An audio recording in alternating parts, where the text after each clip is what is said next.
था lime water test. Lime water में हम लोग जब CO2 को पास करते हैं तो वो मिल्की कलर में कन्वर्ट हो जाता है। Actually lime water is calcium hydroxide. So when carbon dioxide is passed through calcium hydroxide, it reacts and form calcium carbonate plus water. Due to the presence of calcium carbonate, the color of the solution changes to milky color. That's the reason. Next property which we taught is catenation.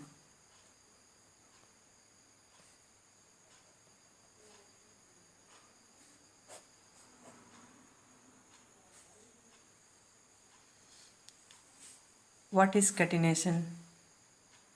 Catenation, the ability of atom to combine with its atom to form compounds. That means कि atoms की अपने ही atoms के साथ combine करके chain बनाने की, compounds बनाने की जो प्रॉपर्टी है उसे कैटिनेशन कहते हैं। कार्बन का जो वैलेंसी होता है वो 4 होता है एंड हम लोगों ने इसका जो इलेक्ट्रॉनिक कन्फिगरेशन है वो देखा था 1s2 2s2 2p2। Outer most shell में जो नंबर ऑफ टोटल इलेक्ट्रॉन्स है वो 4 होते हैं and nearest noble gas electronic configuration को अचीव करने के लिए आउटर मोस्ट सेल में 2p6 होना चाहिए, यानी और 4 इलेक्ट्रॉन्स की रिक्वायरमेंट है। दैट्स वाई इसकी जो वैलेंसी है वो 4 होती है और हम कार्बन को टेट्रा वैलेंसी कहते हैं। कार्बन जो है वो कोवैलेंट बॉन्ड बनाती है, ठीक है, एंड ये अपने ही एटम्स के साथ सिंगल बॉन्ड, डबल बॉन्ड या ट्रिपल बॉन्ड अटैच हो सकती है, बॉन्ड बना सकती है, ठीक है, कोवैलेंट बॉन्ड बनाता है। ये कार्बन जो होता है वो लॉन्गेस्ट चेन्स बनाती है, बहुत ही बड़ी बड़ी लंबी लंबी चेन्स बनाती है, ठीक है। Actually the reason behind it is carbon carbon के बीच जो बॉन्ड बनता है कोवैलेंट बॉन्ड, वो बॉन्ड बहुत ही ज़्यादा स्ट्रॉन्ग होता है, जिसके कारण ये लॉन्ग नंबर ऑफ चेन्स बनाती है। चेन बनाने के बाद जो कार्बन एटम्स हैं इनमें अदर एटम्स अटैच्ड होती है, ठीक है। That's why we can say that the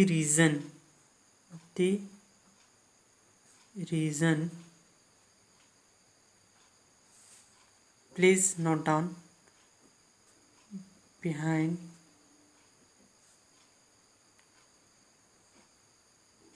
catenation of carbon is the great strength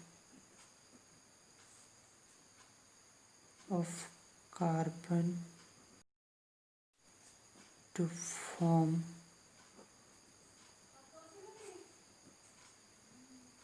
bonds. Note down the another important point, that is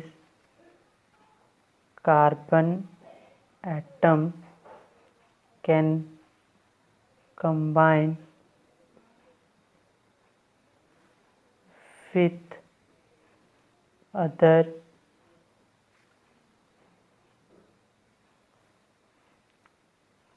carbon atom by single, double and triple bond. तो students अब तक हम लोगों ने जो भी पिछले classes में पढ़ी थी उन सभी चीज़ों को रिवाइज कर लिए। अब हम लोग चलिए अपने इस चैप्टर में आगे बढ़ते हैं। आगे पढ़ने से पहले एक इम्पॉर्टेंट पॉइंट जो कि हमेशा आपको याद रखना है, वो पॉइंट ये है कि all the living things such as plants, animals are made up of carbon based compounds which are called organic compounds. यानी जितने भी लिविंग थिंग्स हैं, प्लांट्स हो गए, एनिमल्स हो गए एंड एवरीथिंग, जितने भी हैं, ठीक है, सभी जो हैं वो कार्बन बेस्ड कंपाउंड से बने होते हैं, जिसे कि हम लोग ऑर्गेनिक कंपाउंड्स बोलते हैं। ठीक है, तो that's the organic compound, that is organic compound. Organic compounds क्या होते हैं कि लिविंग थिंग्स जितने भी होते हैं, प्लांट्स, एनिमल्स, उनमें कार्बन बेस्ड कंपाउंड्स जो भी मिलते हैं सभी को हम लोग ऑर्गेनिक कंपाउंड्स बोल देते हैं। ओके, तो बच्चों चलिए अब हम लोग अकरेंस ऑफ कार्बन देखते हैं। Okay, so the next topic is occurrence of carbon. Occurrence of carbon. Carbon exists in the nature in free state as well as in combined state. Sorry.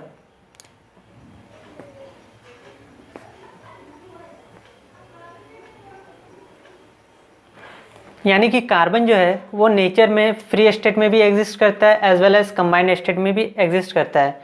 Free state कहने का मतलब है कि ऐसे exist करता है कि सिर्फ कार्बन्स एटम्स ही हों, एंड कंबाइंड स्टेट में एग्जिस्ट करता है कार्बन एटम्स के साथ साथ और भी दूसरे एलिमेंट्स के एटम्स के साथ अटैच्ड होके कंपाउंड्स बना के वो एग्जिस्ट करता है।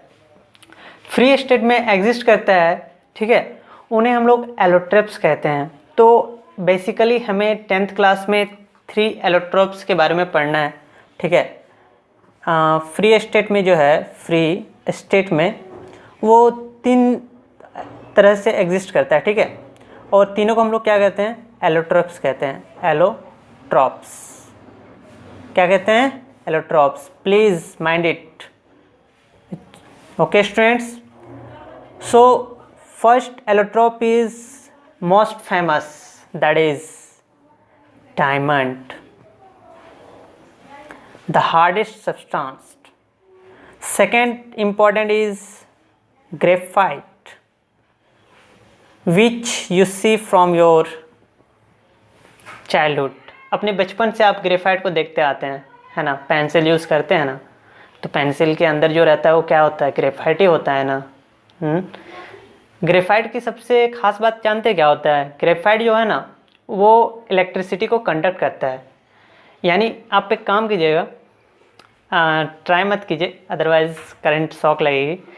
पेंसिल जो यूज़ करते हैं उसको दोनों तरफ से साफ कर लीजिए और एक तरफ इलेक्ट्रिसिटी को कंडक्ट कीजिए और दूसरे तरफ ग्रेफाइट के कोई ऐसे आप बल्ब ले लीजिए जो LED बल्ब्स आता है और उसको अटैच कीजिए, देखिएगा उसमें लाइट जलेगी। दैट ग्रेफाइट कंडक्ट इलेक्ट्रिसिटी, ये डिफाइन करते। ठीक है, डायमंड वो नहीं करता। इसका रीज़न हम लोग आगे पढ़ेंगे कि क्यों ऐसा होता है। थर्ड पॉइंट इज, जो थर्ड एलोट्रोप्स है वो होता है बक मिस्टर फ्लोरेंस। ओके, बक मिस्टर फ्लोरेंस। देखिए स्टूडेंट्स, जो डायमंड होती है उसमें इनफाइनाइट नंबर ऑफ कार्बन्स जो है वो अटैच्ड होके कंपाउंड बनाती है। ग्रेफाइट में भी सेम होता है, बट जो बक मिस्टर फ्लोरेंस होता है वो बहुत ही यूनिक होता है। उसमें जो है, जो बक मिस्टर फ्लोरेंस होता है वो ओनली 60 कार्बन्स का बना होता है। ठीक है, तो नेक्स्ट हम लोग जो है वो डायमंड्स के बारे में देखते हैं। ठीक है, थोड़ा डिटेल डायमंड एंड के बारे में एनालिसिस करेंगे, देन ग्रेफाइट के बारे में, देन बक मिस्टर फ्लोरेंस के बारे में हम लोग देखेंगे। तो students please pay attention and let start the study of diamond.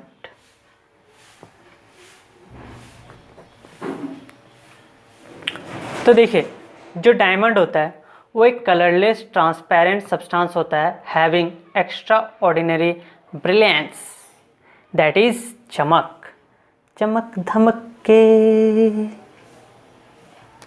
चलिए पढ़ाई पे फोकस कीजिए। Diamond is a colourless transparent substance having extraordinary चमक। ओके, नेक्स्ट पॉइंट देखते हैं। नेक्स्ट पॉइंट ये है, this is the first point.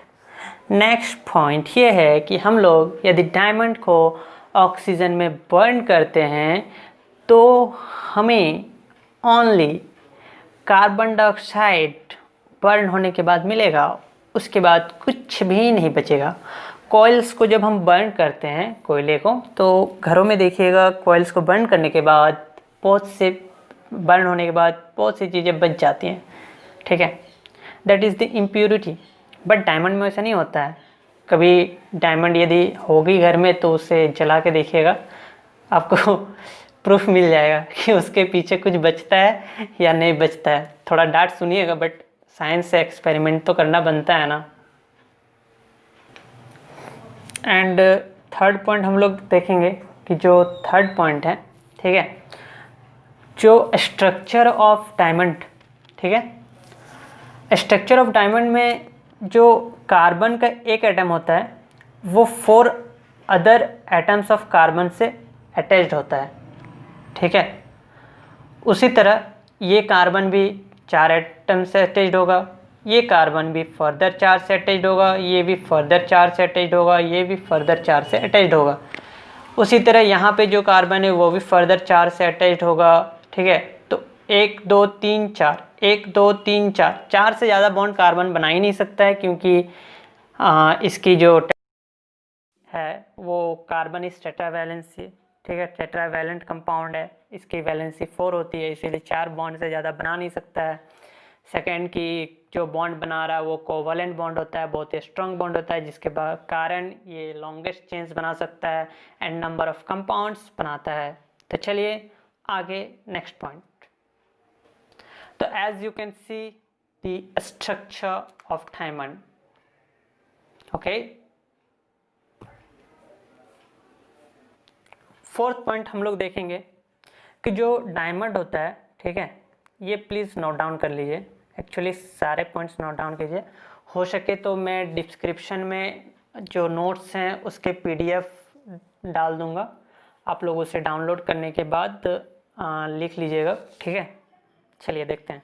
Diamond is a non conducting substance,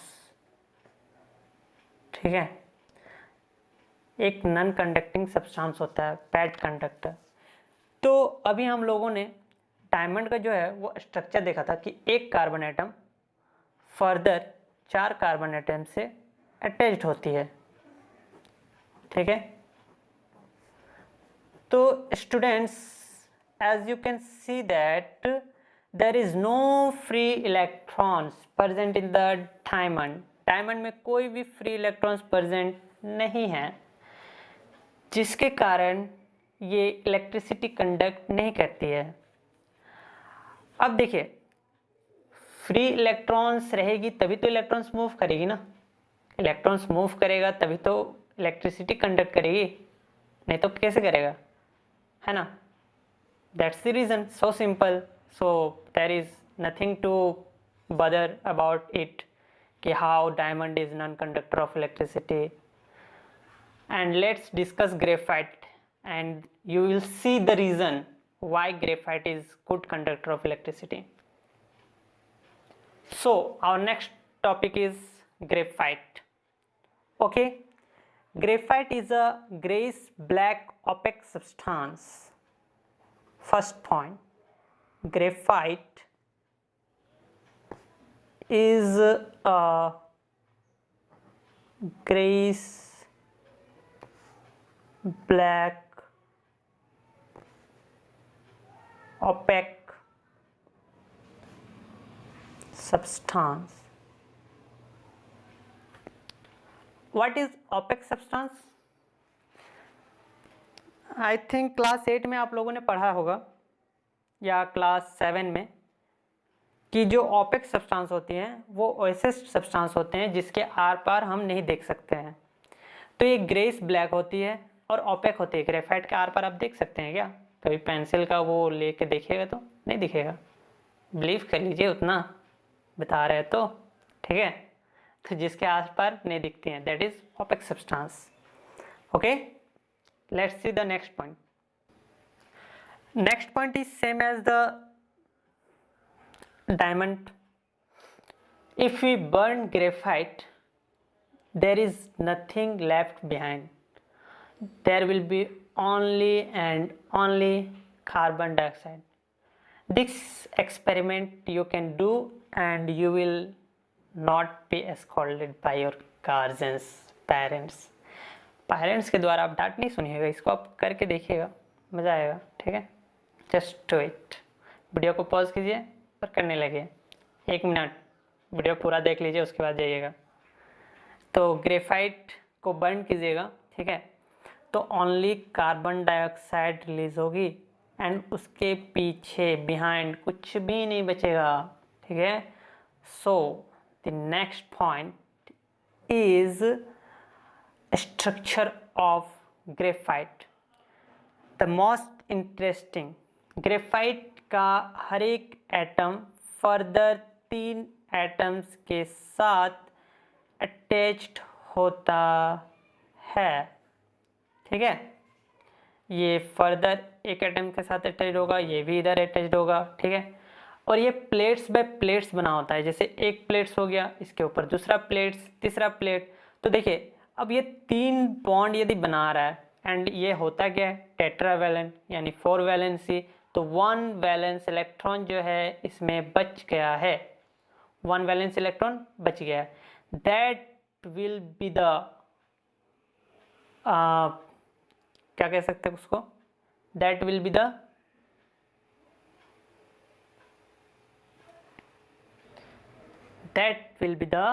conductor of electricity. वो इलेक्ट्रिसिटी का कंडक्टर होगा। ठीक है, वो इलेक्ट्रिसिटी कंडक्ट करवाएगा उस ग्रेफाइट में। Okay, so you can see the structure of graphite here, please remember it. So let's move to the next point. As you can see that the graphite is sheet like a structure, plates by plates by plate. So due to the sheet like structure, graphite is comparatively soft substance. Let's write down. Due to the sheet like structure, graphite is a comparatively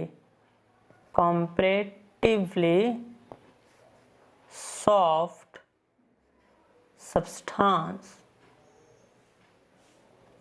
comparatively किसके compare में, diamond के compare में। Okay, and please वो point भी note down कर लीजिए कि due to the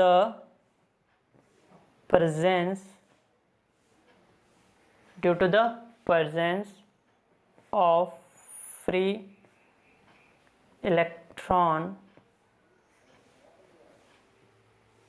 in a graphite,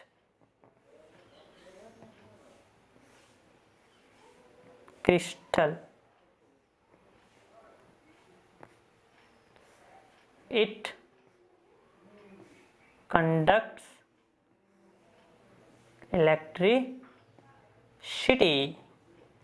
electricity. अच्छा, इलेक्ट्रिसिटी, एक ऐसा सिटी का नाम बताइए जहाँ पे कोई इंसान नहीं रहता है, दैट इज इलेक्ट्रिसिटी। ठीक है, जस्ट जॉकिंग है।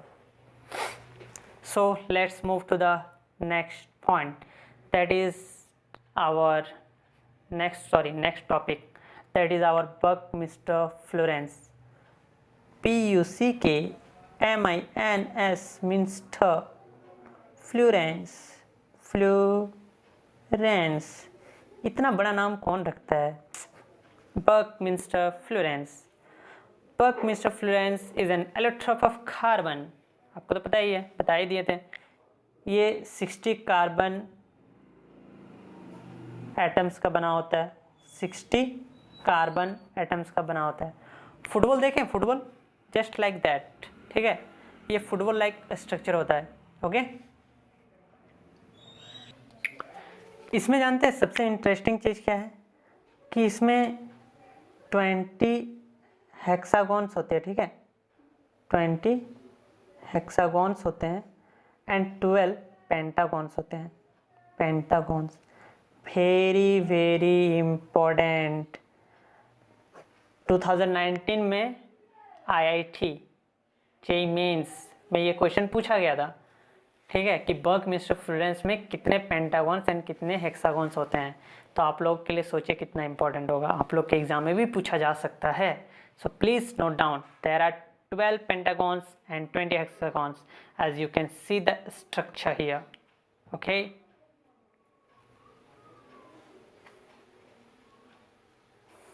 so see the question. Okay, a piece of black electrode used in dry cell on strong heating in air gives a colorless gas which turned lime water milky. What was the material of the electrode? तो देखिए, एक black electrode है जो कि dry cell में use किया गया है। Electrode on strong heating in air gives a colourless gas which turn lime water milky. What was the material of the electrode? So please pause the video, note down the question and solve it, and then watch the solution. Let's see the solution. What is the question? Black electrode in dry cell. Dry cell में एक black electrode use किया गया है. That means कहीं ना कहीं ये electricity conduct करेगी, पहला point. Second point, on strong heating in air gives a colorless gas. जब इसको हम लोग एयर में हीट करते हैं तो एक कलरलेस गैस देता है, विच turn lime water milky. Lime water को मिल्की में कन्वर्ट करता है. तो colourless gas turn lime water milky. तो लाइम वाटर को मिल्की में कौन सा गैस जो है वो लाइम वाटर में को मिल्की में कन्वर्ट करता है? तो दैट इज CO2. तो CO2 गैस रिलीज हो रही है, साथ ही साथ कंडक्टर है, यानी इलेक्ट्रिसिटी कंडक्ट करती है, ठीक है. तो ऐसा कौन सा मटेरियल है? तो स्टूडेंट्स, आपको नहीं लगता है कि this is nothing but graphite? जिनके आंसर सही है, very good, they are paying attention to the class and they will definitely succeed. Whose answer was wrong, please pay attention, okay, and keep learning. This is the stage where you can do mistakes. अभी आप mistakes कर सकते हैं क्योंकि अभी आपके पास उसको सुधार करने की टाइम है, ठीक है, सुधार कर सकते हैं. बट यही मिस्टेक आप एग्ज़ाम में कीजिएगा तो that is not be your beneficial. ये आपको कोई बेनिफिट नहीं करने वाला है. अभी आप मिस्टेक कीजिएगा तो ये आपको इन एग्ज़ाम बेनिफिट्स करेगा, क्योंकि आप अभी ध्यान दीजिएगा कि क्या प्रॉब्लम्स थी, क्यों गलती हुआ, ठीक है. तो अच्छे से ध्यान से वीडियोस को देखें, कहीं स्किप ना करें, अच्छे से नोट डाउन करें, PDFs को डाउनलोड करें और साथ ही साथ पूरे इस सीरीज़ को वॉच करें, ठीक है, एंड आगे देखें. चलिए, ओके, धन्यवाद, थैंक यू. आगे हम लोग जो है वो ऑर्गेनिक कंपाउंड्स के बारे में पढ़ेंगे. So very well, okay. आप लोग इस वीडियो में टाइम देने के लिए आप सभी का धन्यवाद. एंड अपने फ्रेंड्स के साथ इस वीडियो को शेयर करें, ठीक है, जितना ज़्यादा आप शेयर कर सकते हैं, ताकि सो दैट हर एक स्टूडेंट इसका बेनिफिट उठा सके, ठीक है. Okay, bye, thank you, have a nice day.